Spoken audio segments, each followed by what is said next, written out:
Hi everybody, I'm Thomas Sala. I am the creator of Bulwark Falconeer Chronicles, which is a mostly solo developed game. And today I want to take a few minutes and explain some of or answer some of the most common questions I get for the game. The first one is what's the goal of the game? And the second question is often why are the controls different than other games? So let's kick off with the first one.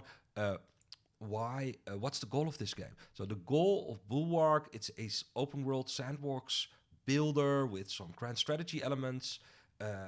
But it is very much a sandbox style game where the goal is a landscape painter is to enjoy building, to keep you in that fantasy of the world. So the world's alive. It's not an empty sandbox. There's other people there that might get into a fight of you. They have ancient grudges, which you can discover in the previous game, The Falconeer. So it's a very living world in which you build your fortress settlement.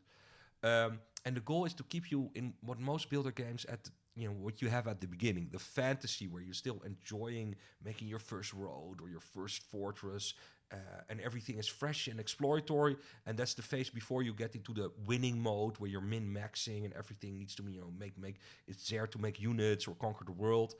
It's not that type of game that wants you to go out and win.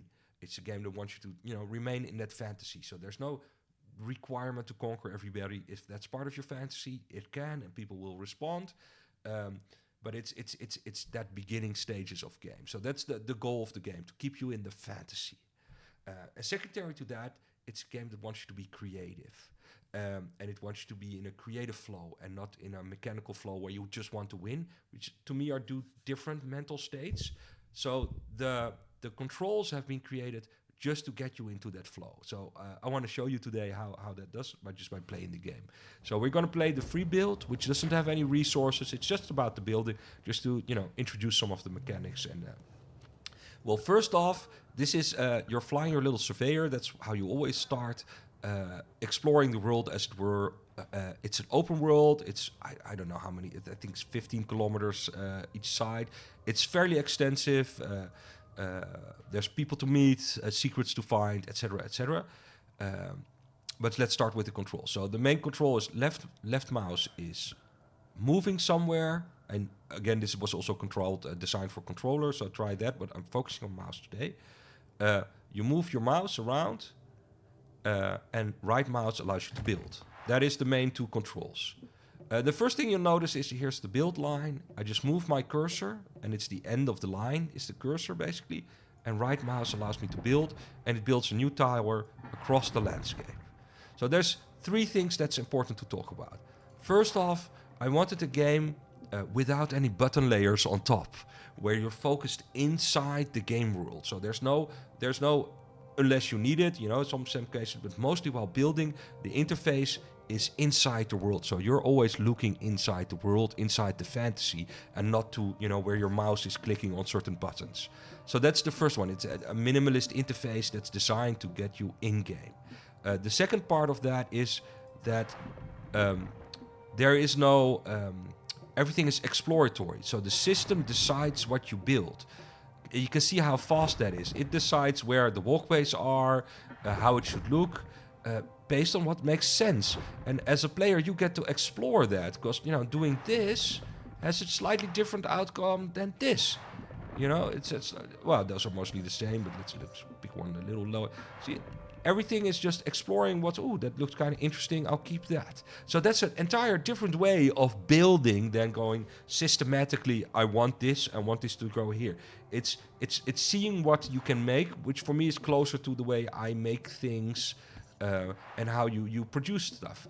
And some people ask, hey, why did you reinvent the wheel? It's not a reinvention, because this is also the control system where you orbit around and you're sort of stuck on what you're building, because that's what's happening here. It's also the system used in 3D asset software like Maya or 3ds Max or Blender, which you can try. You're always rotating around. So I got my inspiration from that rather than other building games. So that can be a shock at first. Well, what can you do for those if you're in the game? You can also build vertically. So we can go up one floor just by upgrading something. We can upgrade our outpost. Right mouse, just clicking the same build button, the right mouse button on top of something upgrades it.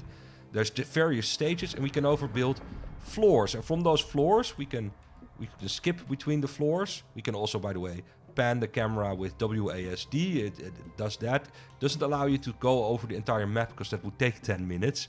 And I want you to fly around in your fleet, which you're going to build with your settlement.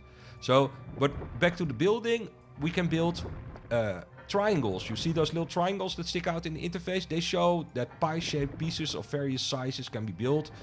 And if you change floor, you get different options. You see, every floor has its own selection of stuff which you can build, and every square is just a different option. It's always the same. If you add more floors, the higher floor have what I'm calling balconies. So you're really going. And when you build out from that, you get stone walls. So whatever you build, it sort of adapts to the stage you're at. And things become really vertical fairly quickly. Even with this modest little hill here, you can go all the way up into the sky as far you want, or even build, stack towers on top of towers. Why not? So that's how you build in Bulwark. And as you can see, it's really fast. Once you get the hang of it, it's really intuitive, and it's about exploration. The entire mindset of this game is different from, I guess, other building games.